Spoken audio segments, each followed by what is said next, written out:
Hi, I'm Adam Summer. You're listening to the Yerushalmi Talk podcast with the support of the Yeshivat Devar Yerushalayim in Har Nof, Jerusalem. This is Terumos, chapter 1, Halacha 2 in the Art Scroll 9b1. The Mishnah is going to be talking about another case where a designation for Truma is forbidden and may also be ineffective.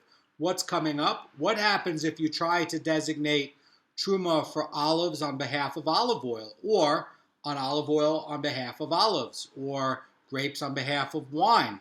So before we were dealing with Truma that's all going to be one type, but now you're talking about Truma that's an unprocessed type versus the processed type. Can you separate this versus that? The answer, the hint is no, you can't. Rebbe actually came down and ruled that you can't, but this is actually a maloket between Beit Shammai and Beit Hillel. Some of this is going to be d'Rabbanan.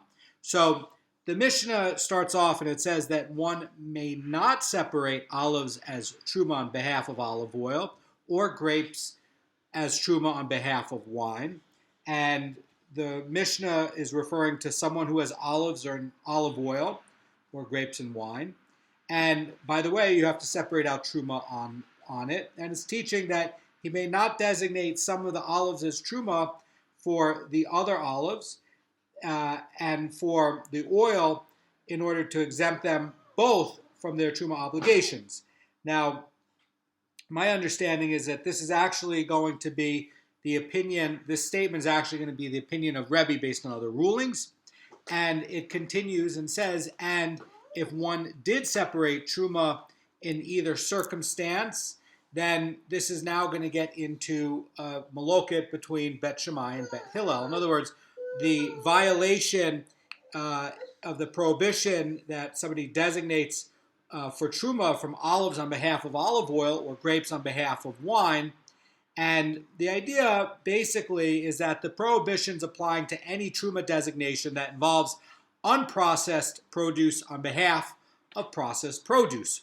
So it's forbidden to separate truma from that which is unprocessed for itself, or that which is unprocessed for that which is processed. In other words, can you separate out unprocessed olives and give it to the Goan? No, you can't. You owe him olive oil. You don't owe him the olives. You have to separate out the truma. Now, again, it's forbidden to separate truma from that which is unprocessed for the pile within itself. Not necessarily with grain, but with the olives and certainly with the grapes. So consequently, although the Mishnah is specifying separating truma from olives into oil, it's also going to be prohibited to separate truma from the olives, from the oil for olives. In other words, you can't go the other way either. And you also can't do the olives for themselves because they're not processed. So the Mishnah is specifying from olives on behalf of olive oil, and namely, it's that olives do not become truma. Now, Beit Shammai and Beit Hillel have this amazing idea within this maloket. In other words, what's coming up is going to be that when you're making this designation from something that's unprocessed, then you're creating a demua. A demua is going to be a mixture of something that's tithe and untithe, and that now becomes problematic. So part of it is now untithed. You think you may have tithed the whole pile, but in fact you didn't. And that's what really the maloket's coming up with. So Beit Shammai says that the truma of themselves is within them. In other words, if somebody separated olives or grapes, and then basically that became truma for the other olives or grapes, and that's going to make it hulin. But none of them became truma for the oil or the wine. Beit Shammai says that if you have the olives themselves that are unprocessed, and you separate these unprocessed olives, did you make truma? He's saying yes. But he's going to agree that you can't separate out the truma from the unprocessed olives on behalf of the olive oil. He's going to agree that you can't do that. But what is he saying? He's saying that if you did this for the unprocessed olives, from that pile of unprocessed olives, that it's going to be valid. While it might be a demua and you're not supposed to do it, he's going to basically be saying after the fact it's valid. Beit Hillel says that their truma is not valid truma at all. In other words, separating olives do not become truma for anything, even to the olives themselves. In other words, not only can you not separate on behalf of the olives for the oil, but if you do it for the olives themselves, for the unprocessed olives, your pile of unprocessed oil, basically what Beit Hillel is going to be saying is it's a dumua, it's a mixture, and inside of there is a mixture of unprocessed olives that never had the tithes taken out. In other words, it never took hold. Now, what's interesting here is that the truma designation, and basically I want to go over the Mara Fulda about this, that the truma designation is not only forbidden in the first place, but it's also ineffective after the fact. And that's going to be because of a rabbinic decree. That's what Beit Hillel is going to be saying. The rabbinic decree is going to apply only to the truma designated for the oil, not for the truma designated for the unprocessed olives. So a proportionate amount of the separated olives becomes valid truma from the olives. So in other words, you have inside a mixture now where part of it became truma and part of it remains tevel. But here's the problem. The problem is now you've created where the olives that the person took in his hand, they're going to come, that you're picking up with your hand to separate out as truma. It's now a mixture of truma and chulin. Why? Because only those intended as truma for the other olives actually become truma, while those intended for the oil are going to stay as chulin. So it's impossible to determine which olives are truma and which are chulin. And because a person never specified which of the olives are intended for the purpose, the olives in his hand are a mixture. In other words, inside of there has this identity of olives that are not going to be for an unprocessed state. It's going to be for something that you're going to take and make into olive oil. So now you have something that's supposed to be used for another use. It's already designated for another use. And now you have the unprocessed thing. And so because the person never specified which olives are intended for which purpose, what he has in his hand when he's actually separating this out is a mixture of truma and chulin. In other words, there's a truma that doesn't have a distinct identity when you separated it out. And the minute you've pulled it out physically and designated it, you've created this problem. Now, Beit Shammai is going to say that this truma is valid, and the entire mixture, by the way, is going to be ending up forbidden to non-Kohanim because there's a truma component in it. And if you sold it to a Kohen, you'd also have to sell it for the price of the chulin that it contains. But regular Israel can't eat it because inside of it something has been separated, but part of it has still not been separated. That's the problem with it. So, although the olives that are separated on behalf of the oil do not become truma, they're also not exactly tevel either. And that's because the olives that the owner designated as truma were actually intended to render all the olives chulin. In other words, that you've taken out the holy part and left a part that's going to be mundane and secular. And you're not going to have a correct problem with eating chulin. But only the olives in the pile and then also the other olives in the hand are going to be where you have this problem. So let me explain it. If you took out $100 and 50 are going to be truma, and you're going to say, well, this is for the olives that remain in the pile, and then 50 as truma for the oil. Then the first 50, which were meant for the olives of the pile, are going to be truma. It's going to render the pile chulin. But because of a rabbinic decree, the other olives, which were meant for the oil, do not become truma and remain tevel. And of those 50 tevel olives, one now becomes truma for the other 49, causing them to become chulin too. In other words, that you still have in it a portion from, let's say you have a big pile. You're trying to say, well, I'm going to take out truma for the regular unprocessed olives, and I'm going to take out truma now as a second step for the oil. Well, the problem is now the first pile that you took out has a mixture. Why? Because inside of there, you still have a mixture of olives for the oil. So you end up having where Beit Hillel says the truma is just not valid truma at all. And the separated olives do not become truma for anything, even the olives themselves. So again, a few key points. One is that you're not supposed to hand the Kohen unprocessed olives. Why is that going to be? And we're going to get into that. So the Gemara is going to say that we learned in a Mishnah over there that's going to be coming up in Terumos that one may not separate truma from something whose processing is completed on behalf of something whose processing is not completed. In other words, let's say you have kernels of grain that have been smoothed into a pile, and that's going to be the point where the processing of the grain is completed, but you cannot designate as truma for grain that's not yet reached that stage.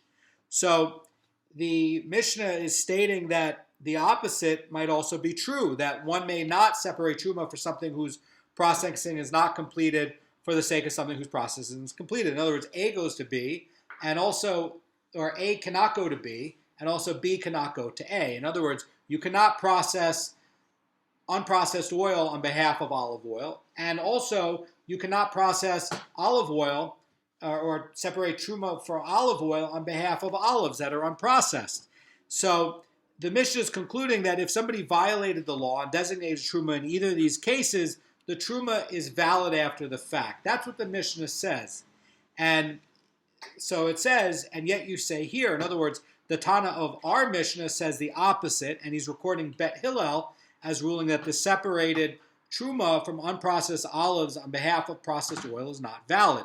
So as you see that they're pointing out a maloket within this Mishnah versus that Mishnah, and one of the ideas of trying to learn Torah is you're supposed to reconcile when you have some sort of contradiction to understand it, get a deeper understanding. So the Gemara is going to answer what is this seeming contradiction, and Rabbi Eli says in the name of Rabbi Yochanan that in this Mishnah's case where someone separated truma from olives on behalf of oil or from grapes on behalf of wine, the rabbis deemed the truma invalid because of theft from the tribe of the Kohanim.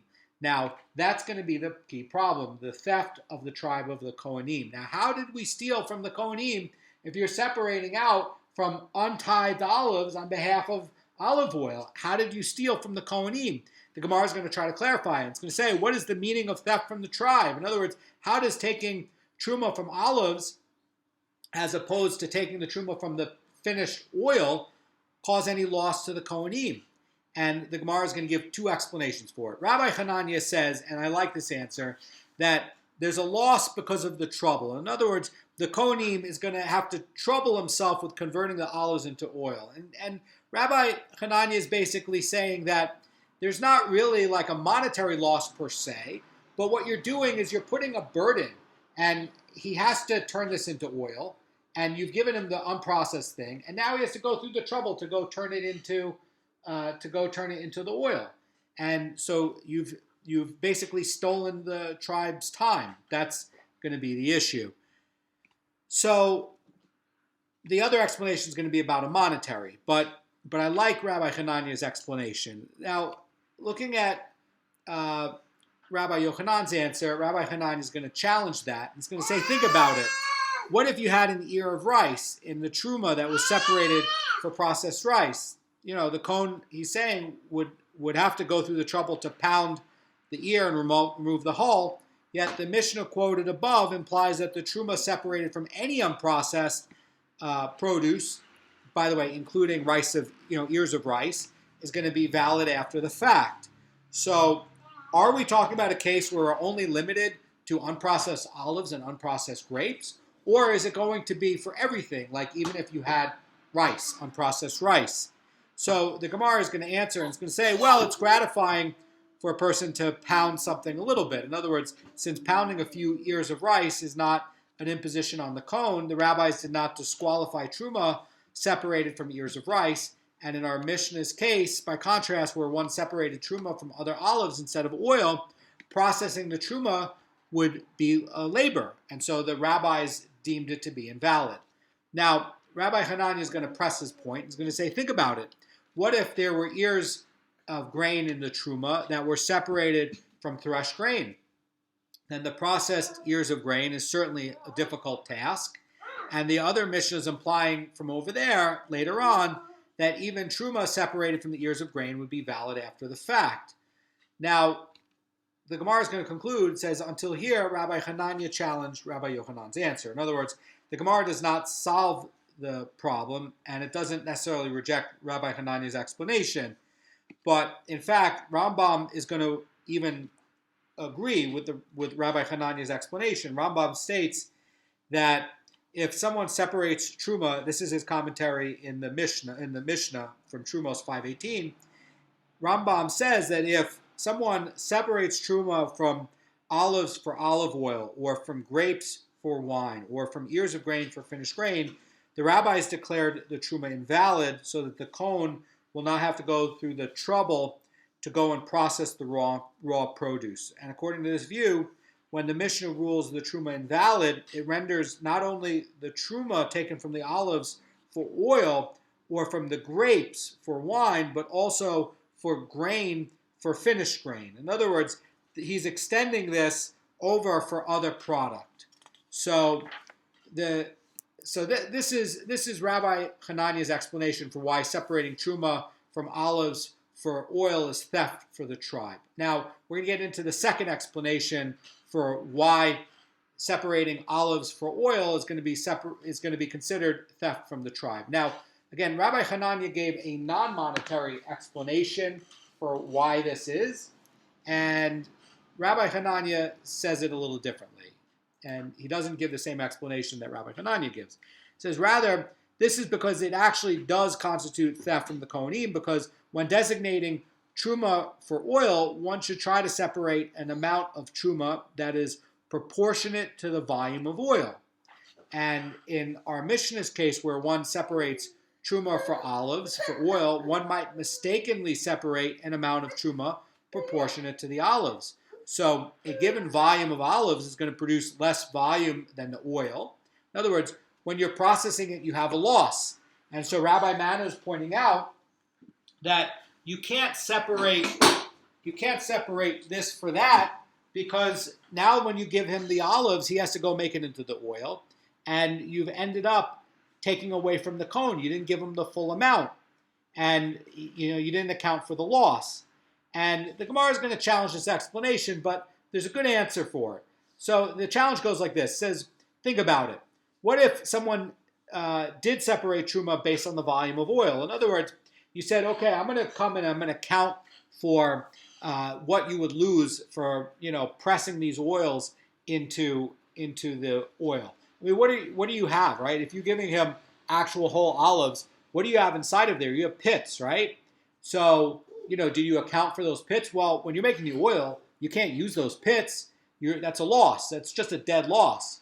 Plus, whatever fiber and plant material that's there that oil didn't come out of that would be edible ordinarily, but is just left over. Okay, you could use that as food, but you didn't get oil out of it. Now, if you're giving him actual oil, you've accounted for that. Now you're saying, think about it. What's the problem if you said okay, there's a say 30% loss, right, when you're turning it in, and I don't know what it is when you're turning it from olives to oil. I don't know what the actual loss is, but let's say it's 30%. Seems reasonable. And let's say I'm going to add 30% extra olives, so it should be even, right? What's the problem? So now if I give him the raw olives, then, he doesn't have any monetary loss, so it should be fine, right? And isn't this okay? But the Gemara is going to answer, here's the problem with that. It's going to say that now, if he's doing it this way, separating the correct amount of Truma based on the volume of oil, perhaps another time he won't do it that way. Maybe he'll just separate too little. And then he'll base it on the volume of the olives instead. And Rabbi Manna is pointing out, therefore, that's why the sages disqualified the Truma even where the proper amount separated, where you've added on for the oil. And it says, and there's another problem, because even if we assume that the person will always separate the correct amount, maybe his friend might see him separate the Truma from the olives for the oil, and he may say that the person bases calculations on the volume of oil only because he wants to increase the amount of Truma beyond the minimum, right? So we learned this in Masechet Peah. It's the first sugya in 1:1. And over there, it's saying that there's there's a maximum size that you can do for truma. What's the maximum size? That you have to leave over a small piece for hulin. In other words, you can't leave all of something as truma. So the guy, so if you want to leave a greater amount for the Kohen, you're allowed to, right? So what are we talking about? We're talking about a friend who comes, he sees his friend adding, say, 30%. That's an example to the oil. And he's saying, oh, well, the guy's just being generous, but I don't want to be so generous. And, I don't want to add so much. So then based on that, the guy might not, his friend who's seeing him do this might not realize what he's doing. And you end up with a Morris Ein problem because he's going to learn the wrong example. And he's going to say that I don't want to increase it beyond this, and I don't want to add 30%. And so he's going to end up underdoing it. So to avoid this mistake, the sages declared the truma invalid even where somebody designates the proper amount.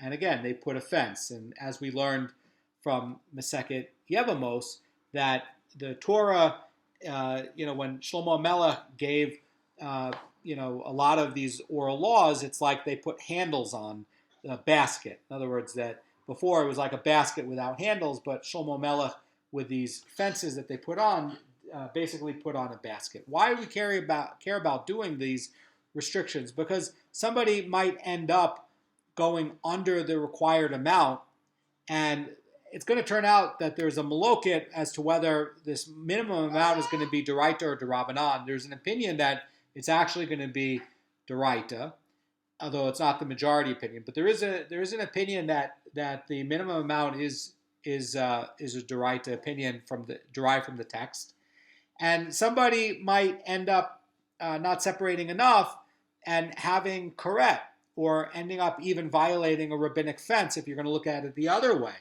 So basically, the rabbis were saying that to prevent onlookers from making this mistake, we're gonna put on this restriction. Again, this is rabbinic. Now, the Gemara is going to. So again, to sum up, we have two reasons for why this could be theft from the tribe. The Rambam agrees and likes the first one. He's basically saying that it's because you're going to put a burden of labor on the Kohanim, and you really were supposed to do this yourself. The opinion that Rabbi Matta has in opinion number 2 is going to be that you created a financial loss for the Kohen because there's a dead loss for when the Kohen processes it themselves, and you've underdone your tithe. And so they're saying that it's a rabbinic restriction to not do this because you might end up in a case where people learn the wrong examples and end up under tithing. So we're going to learn about this dispute from the scope of Rabbi Shammai's ruling. And Beit Shammai ruled that although the truma separated from olives on behalf of the oil does not fix the oil, it does fix the olives. Now, the Amorim disagree as to whether Beit Shammai would apply this ruling in related situations. In other words, the idea is, well, maybe Beit Shammai is just talking about only olives and olive oil and grapes and wine. Maybe he wouldn't apply this to other things like grain. So Hiskiah says that Beit Shammai stated that truma rectifies the produce from which it's separated only in the Mishnah's cases. In other words, only where someone takes truma from olives for oil or from grapes for wine. But in other cases, in other words, separating produce that's obligated for tithing for something that's processed and unprocessed, it's not going to take hold. And again, Beit Shammai's point is that what did you process when you rectified it? You only rectified the untithed produce. You didn't actually rectify the oil at all. It still remains unrectified. Why would that be?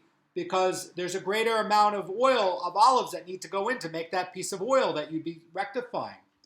So Rabbi Yochanan is going to explain it like this. He's going to say that there's no difference between our Mishnah's case for separating truma from olives for oil or from grapes for wine and all other instances.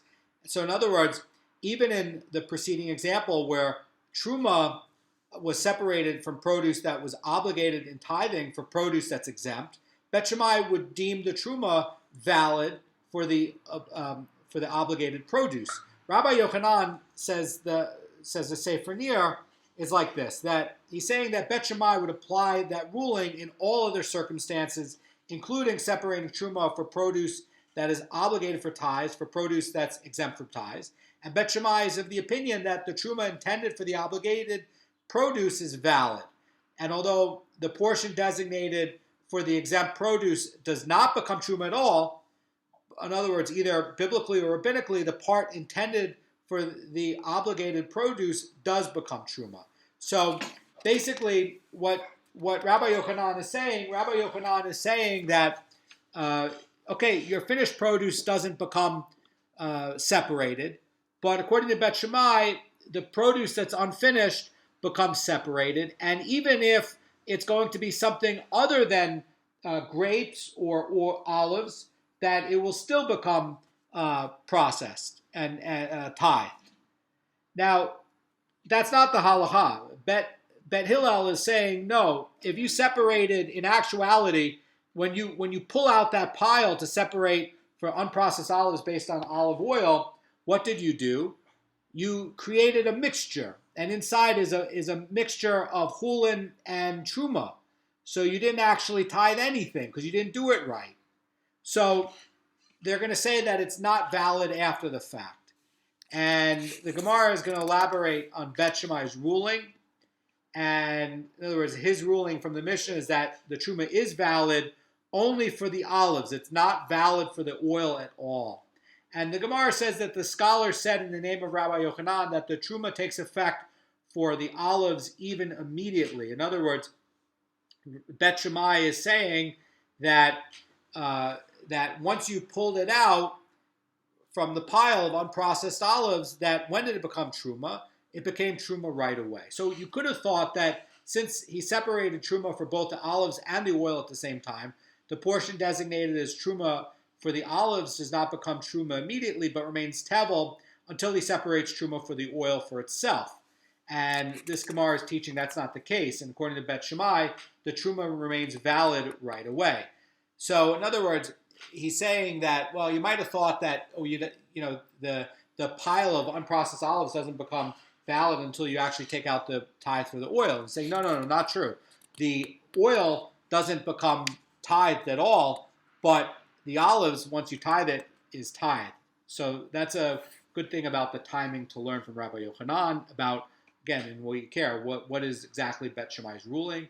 And Rabbi Hanania is going to elaborate further on it, and he quotes Rabbi Imi, who says in the name of Rabbi Yochanan that the opinion of Beit Shammai is that one who designates olives as truma for both olives and the oil, it is as though he said this truma on behalf of it and on behalf of that which is beneath it. In other words, if a person picks up produce from a pile and he designates it as truma for both the produce in his hand and the produce that's down below his hand in the pile, then the truma is effective for all the produce that's present. And the same would be true here. In other words, the truma is effective not only for the olives in the hand, but also for the pile. And Rabbi Kanievsky is going to be saying about this that the Gemara teaches that Beit Shammai is holding that the required number of 100 olives becomes truma for those in the pile. In other words, I'm sorry. Let me say it again. Let's say you picked out 100 olives as truma from a pile of olives, and you designated it as truma for all the other olives as well as for the oil. Beit Shammai is regarding the designated olives, the truma of themselves within them. In other words, the wording is suggesting that 2 of the olives, in other words, the minimum measure is going to be 2. 2 of the 100 olives became truma for the other 98 in his hand. And none of them become truma for the olives in the pile. And Rabbi Kanievsky is saying that the Gemara is teaching that this is not the case. Beit Shammai holds that the required number of 100 olives becomes truma for those in the pile. And the words themselves is referring to all the olives. So the Gemara is going to continue. Rabbi Hanania qualifies his previous statement about picking up the pile from your hand to designate it. And the statement that the truma is not effective is not only for the olives in his hand, but also those in the pile. In other words, Rabbi Hanania is saying that this ruling applies when there's nothing other than its type In other words, Beit Shammai does not deem the truma valid for the olives in the pile unless the pile contains nothing but olives. Now, what happens if you had another kind of produce? Then the truma is not valid for anything in the pile. So what happens if you had olives and figs mixed in, and you took some in your hand, and you're designating, some olives in the pile, and can you do that for the figs? No. So the Gemara is going to object to what Rabbi Hananya is teaching by picking up the olives and tithing it, according to what Beit Shammai would say, that you can tithe it this way. And Rabbi Zera says back to Rabbi Hananya, do not accept this. In other words, do not agree with Rabbi Yochanan's, explanation of Rabbi Shammai like this. This explanation that you're giving, Mr. Rabbi Hananya, this is not the correct way to look at what Rabbi Yochanan is saying about Beit Shammai. Why? Because as soon as a person says this is truma, what is in his hand becomes exempt from the truma obligation, becomes chulin.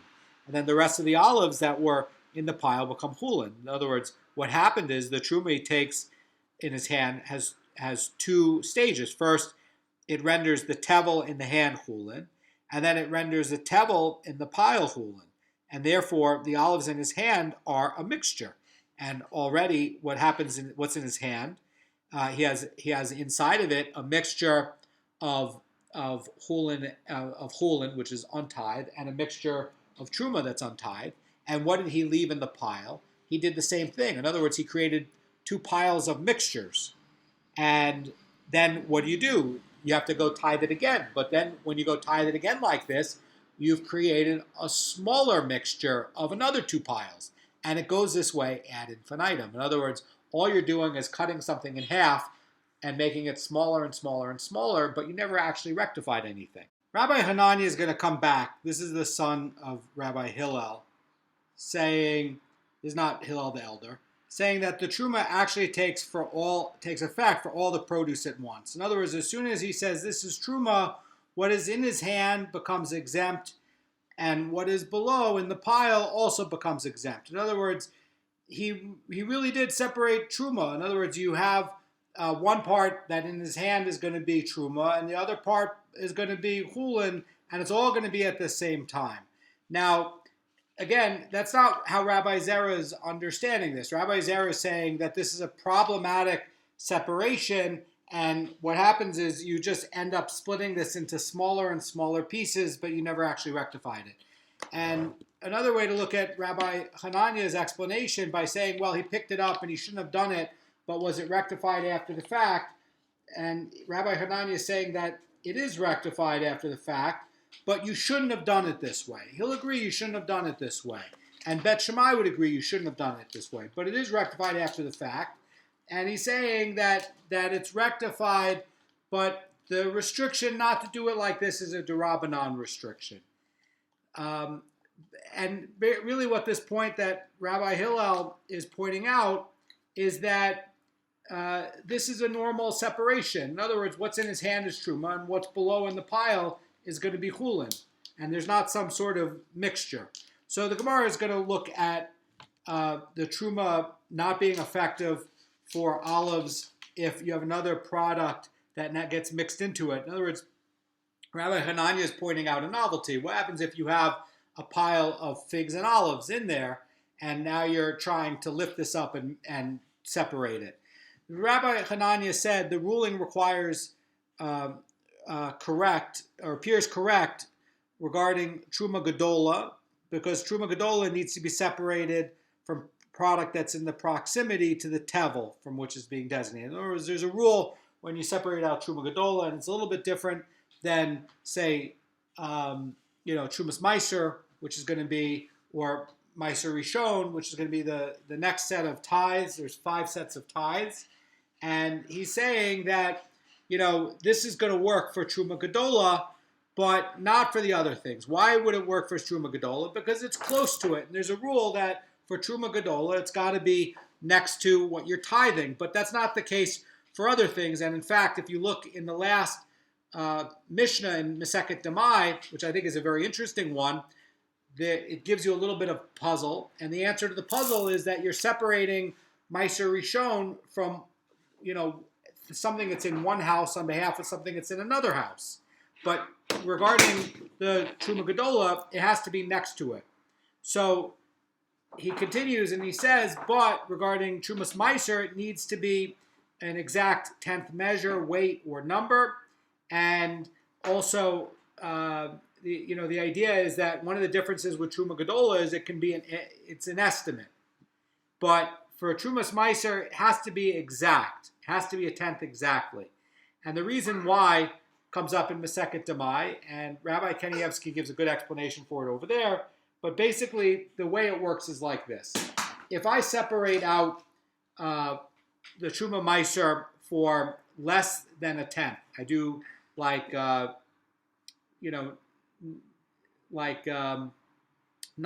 of what I should be doing instead of 100% of what I should be doing.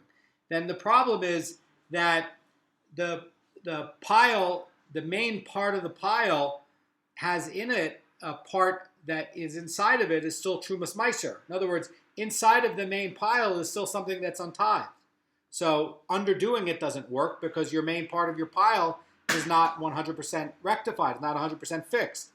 And the problem with overdoing it, saying like, well, I'll just be generous and overdo it, is that, let's say you take out, instead of taking out a tenth, you take out 20%. Well, the problem is your 10% in the smaller pile is going, half of the smaller pile that you did is rectified, but half of the other pile, that you're giving over to the cone is going to be a mixture. So what happened is now you have a mixture of something that is tithe and something that's not tithe. So and that's going to be mixed into the smaller pile. So because why? Because part of what you took out, you have to take out specifically for that part. So in other words, if you're taking out instead of taking out 10 units, you took out 20 units. The extra 10 units didn't have a unit taken out of it. So this part is untithed. And so basically something's going to be untithed. Either your smaller pile is going to be untithed or your bigger pile is going to be partially untithed. Now, getting back to this, when you have this mixture of figs and olives, that if you're doing this with your hand, he's saying that, look, if you have an estimate, you have an estimate. But he's saying the problem comes when you're trying to do Trumas Meiser, which has to be exact. So now if you have a mixture of olives and figs, that you're never going to get Trumas Meiser. And, and this kind of like product being mixed, it's not going to be effective for all the olives. The Gemara is going to look at the Mishnah's ruling that it's forbidden to separate Truma for olives on behalf of olive oil or for grapes on behalf of wine. And we learned in a Mishnah that's going to be coming up in Terumos that one may not separate Truma from a product that is Tameh on behalf of a product that is Tahor. Now, the Torah says that we always have to tithe the best of our product. And if you're tithing Tameh product, Tameh means it's impure, and certainly Kohanim can't eat impure product. You didn't really tithe from your best. So, the Mishnah is stating that, if you did it accidentally, the Tameh produce does become Truma, but if you did it deliberately, it does not. And there's a brisa that taught a dissenting view in the name of Rabbi Yossi that if one separates Truma for produce that is Tameh on behalf of produce that's Tahor, whether inadvertently or deliberately, what he did, he did. In other words, the Truma is valid after the fact. How does this relate back to what we're talking about? And the Gemara asks and says, what would Rabbi Yossi say here where somebody designates Truma from unfinished olives for olive oil, which is finished? And in other words, it's saying, would he disagree and, would he take a different opinion from what the Mishnah is saying, what Beit Hillel said, that the Truma is invalid? Gemara answers, says, if there, for the case of Tameh produce, which is a complete loss for the Kohanim, you would say that what he did, and here, in the case of the olives, that it is not a complete loss, then to the Kohanim, so then wouldn't Rabbi Yossi be saying that it should be valid after the fact? But the Gemara objects to that. It says that the brisa, was found. There's a brisa that was found teaching in the name of Rabbi Yossi that one may not separate truma from olives on behalf of oil or from grapes on behalf of wine. And if he did separate truma in either circumstance, Beit Shammai says the truma of themselves is within it, and Beit Hillel says their truma is not valid. And this brisa, which was taught in the name of Rabbi Yossi, is identical to the Mishnah. So we see that Rabbi Yossi takes the same position that what Beit Hillel says in this Mishnah. In other words, that it's invalid. So this brisa is the same as the Mishnah, and we have to wonder, well, wait a second, isn't this maybe a contradiction? Because over here, Rabbi Yossi is saying that, look, if you separate for tamei produce, which is a total loss to the Goan, on behalf of tahor produce, what he did, and even if he did it intentionally, what he did. And it's still going to be truma after the fact. And doesn't this seem to contradict over here that you can't separate processed olives on behalf of, the olive oil? And, maybe, what's going on over here? So maybe this is not the right way to look at it. So the view, says the Gemara, of Rabbi Yossi has been reversed. In other words, maybe there in the case of tamei produce, Rabbi Yossi said what he did, and the truma is valid. But over here in the case of the olives, he can say that the truma is not valid at all. In other words, how do you reconcile the two things? And basically what they're saying is Rabbi Yossi ruled that the truma separated from tamei produce for tahor produce is valid, even though the Goan has a total loss. And then over here, the truma separated for olives and unprocessed produce for finished produce should be valid because the Goan's loss is smaller, but Rabbi Yossi disqualifies truma separated for olives for olive oil. So how do you reconcile these two? Gemara is going to explain. It's going to say there, in the case of the tamei produce, Rabbi Yossi rules leniently because truma is not common. So people will not mistakenly say that one may separate truma and maisros from this tamei produce for that tahor produce. But in the case of truma separated for olives on behalf of olive oil or grapes on behalf of wine, that would be common. And so then the truma, if you're going to say that the truma is valid in the case of the olives and the grapes, one might also think to say that it's permitted to separate truma from olives and unfinished produce on behalf of oil or grapes on behalf of wine. So Rabbi Yossi is saying to prevent people from making this mistake, Rabbi Yossi is ruling more stringently here than he does in the case of tamei produce, and he's disqualifying the truma after the fact. And one of the ideas is that if the truma would be valid after the fact, as a marafulda, people might assume that it's permitted to separate truma from olives for oil, even in the first place. And one way to look at it is to say, well, the truma is not common, and the rabbis would not issue a decree because they're not going to enact laws for unusual situations. And also the other case is that somebody might not say that, you can't separate, you can separate tamei produce for tahor produce. And, visually there's not a mar sign problem because how does the onlooker know that there's a difference? But the onlooker can know there's a difference if he ties olives for oil. Have a great day.